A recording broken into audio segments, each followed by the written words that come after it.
2, bantay sarado ni Paolo Avellino sa fun run. Shorts ni Kim, di bet ng mga manang. Bakit naman? Hindi Ayan, po diba? totoo yan. Doon muna Hindi, tayo doon sa bantay sarado. Kitang-kita na naman natin si Paolo kung paano niya bantayan si Kim. Talagang hanggang naglalakad, di ba nakahawak sa likuran. Yes. Yung parang talagang iniiwas niya rin sa ibang boys. Yung dating Hindi naman sa ibang mga Kasi may boys. mga Siguro tao sa doon sa mga paligid tao sa eh. paligid na po pwedeng sinesexualize na itong si Kim. At kahit nga, kumbaga, sabay silang naglakad. Sa video kasi nakita ko sabay silang naglakad and then nung hindi lang nakasabay si Kim at may binati sa likod, napalingon si Paolo. Parang hinihintay niya, tinignan niya kung okay. As in talagang nakaalalay ng bonggang-bongga itong si Paolo. Kaya lang, sa totoo lang, ang dami pa rin mga bashers. Kaya naman itong Kim Paulandia, rumesback at sinabing ganon na yung legs at yung singit o wet packs ni Kim ay hindi man lamang pumantay sa pagmumukha ng mga basher. Sana sabi nga gano'n nila, bago kayo mamintas ng suot ni Kim, alamin nyo muna kung kayo ba ay makinis, kung kayo ba ay maganda, kung kayo ba ay karapat-dapat na itapat sa legs o sa wet packs o singit ni Kim. At sa totoo, meron naman silang point na yun po talaga ang sinusuot ng mga runner at mas maikli pa doon. Yung iba naka-cycling shorts. Si Kim, nagsa-cycling shorts. Hindi lang tayo sanay siguro na gano'n yung nakikita natin sa mga runner. Kasi yung angulo naman kasi nung iba, alam nang nasa stage si Kim, di ba? Tapos galing dito sa ilalim pa yung mga shot. Sila rin naman ang gumagawa ng ganyan. Hindi maganda yung gano'n. Pero palabas ko nakita talaga. Pero hindi yun dapat bigyan to ng bigyan ng issue kasi sa totoo lang pag nasa beach si Kim, di ba litaw na litaw ang kalahati ng kanyang wet packs nung naka-drone shots nga, di ba? Tapos naglalakad sa likod si Kim. Makikita nyo yung cut ng kanyang bikini na talagang kitang-kita ang ban ng kanyang wet packs. Kaya lang kasi baka sabihin nila, sa beach naman, konti lang ang tao. Usually exclusive. Eto dito ang dami-dami. Marami kasing naghahanap talaga ng butas para mapintasan si Kim. At wala kayong may pipintas dito sa batang to. At huwag nyo nang pakialaman. Ano sabi nila? Dahil lang ayaw nila nung suot? Masyado daw revealing. Masyado daw, masyado parang pushing daw. Parang pinipilit yung pagpapasexy. Hindi naman nagpapasexy si Kim.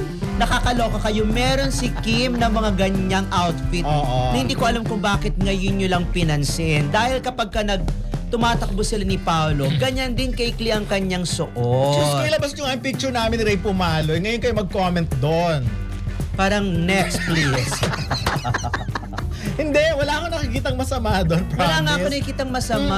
Doon siya comfortable eh. Si Kim naman, sinusuot niya kung saan siya comfortable. Hindi naman siya naka-two-piece lang sa running, di ba? Ako meron akong ganyan, as in kita talaga yung kuyukot ko. So, kasi nga, nakakadual ba para sa iba? Makinis ako eh. Okay. Maputi, kaya pansinin ako. Parang katulad ni Dondon. Si Dondon kasi manang. Alam niyo, hindi ako pa ba? Manang yan. Ang shorts niya hanggang tuhod. Hindi totoo yan. Iniiwasan ko na lang talaga mag-shorts ng maiksi. Kasi like ko na-experience yung parang tinitignan yung legs mo talaga. Kala babae ka. Ay, tapos pag tumingin, ay, boksingero ka.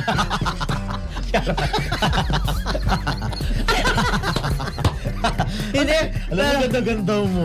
Hindi na ako nagsusuot ng ganon. Hindi na ako nagsusuot ng ganong shorts sa super ikli. Kasi nga, nakikis-kis yung legs ko eh. Masakit mahapdi. Kaya may cycling naman dapat. Hindi ako talaga cycling plus shorts para pag tumatakbo ka, very safe. Pero si Dondon, ang kinis ng singit niya, nung nadapa nga yun, napabuka ka siyang ganon. Tapos nakita ko, sabi ko, ang puti ng singit ni Dondon. Ano ba to? Ano pala? Alam ko na yung punchline.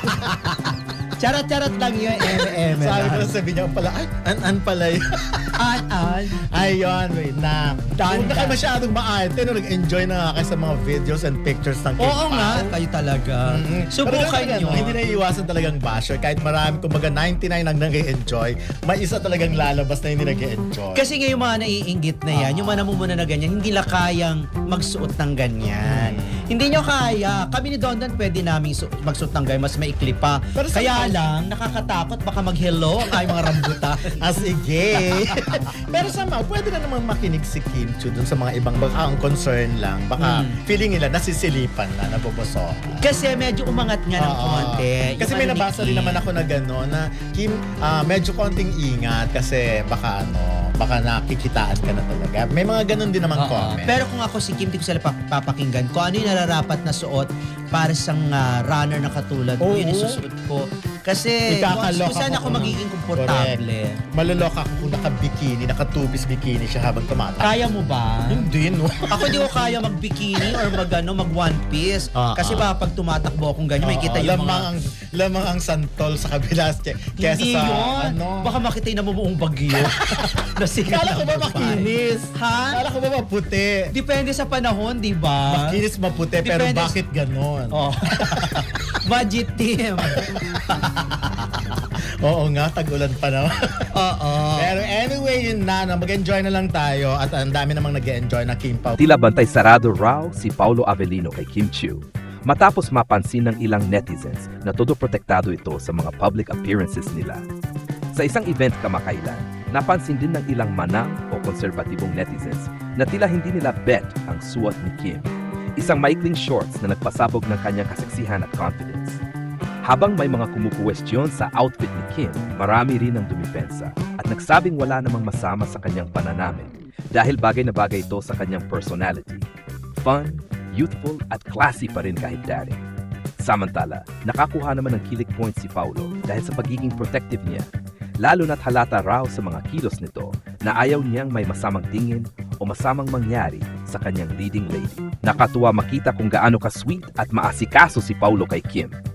Habang may mga taong hindi sanay sa modern style ni Kim, marami rin ang humahanga sa kanyang confidence at sa paraan ng pagdadala niya ng sarili. Sa huli, pinatunayan ng Kim Pao na kahit anong intriga, mas nangingibabaw ang respeto, proteksyon at chemistry nila sa isa't isa, na talaga namang kinikilig at pinagtatanggol ng fans.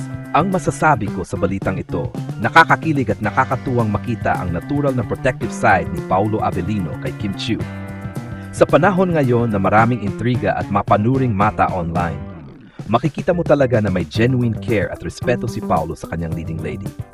Hindi man nila tahasang aminin kung ano talaga ang namamagitan sa kanila, halatang may malalim na connection at mutual admiration sa pagitan nila. Tungkol naman sa issue ng suot ni Kim, normal lang na may iba't ibang opinyon ng mga tao, lalo na yung mga konserbatibo. Pero dapat nating tandaan na si Kim ay matagal nang kilala sa showbiz bilang confident, classy, at may sariling estilo. Hindi niya kailangang magpa-apekto sa mga manang comments dahil alam niya kaya niya magdala ng kahit anong outfit na may grace at professionalism. Sa kabuuan, ang balitang ito ay patunay ng maturity at respeto sa pagitan ng Kim Pao. Isang kombinasyon ng kilig, respeto, at modern values na talaga namang hinahangaan ng fans. Nakakatuwang balita ito na muling nagpapakita ng tunay na chemistry at connection ni na Kim Chiu at Paulo Avellino. Hindi lang sa harap ng kamera, kundi maging sa totoong buhay. Sa simpleng kilos ni Paulo na tila bantay sarado kay Kim, ramdam ng mga fans ang kanyang pag-aalaga, paggalang at pagprotekta sa kanyang leading lady. Iba talaga ang dating kapag ang isang lalaki ay marunong magbigay halaga at respeto sa isang babae, lalo na sa gitna ng mga mata ng publiko. Tungkol naman sa issue ng suot ni Kim, ang maikling shorts na hindi umano bet ng mga manang, makikita rito ang patuloy na paghahalo ng modernong pananaw at tradisyonal na kultura sa lipunan.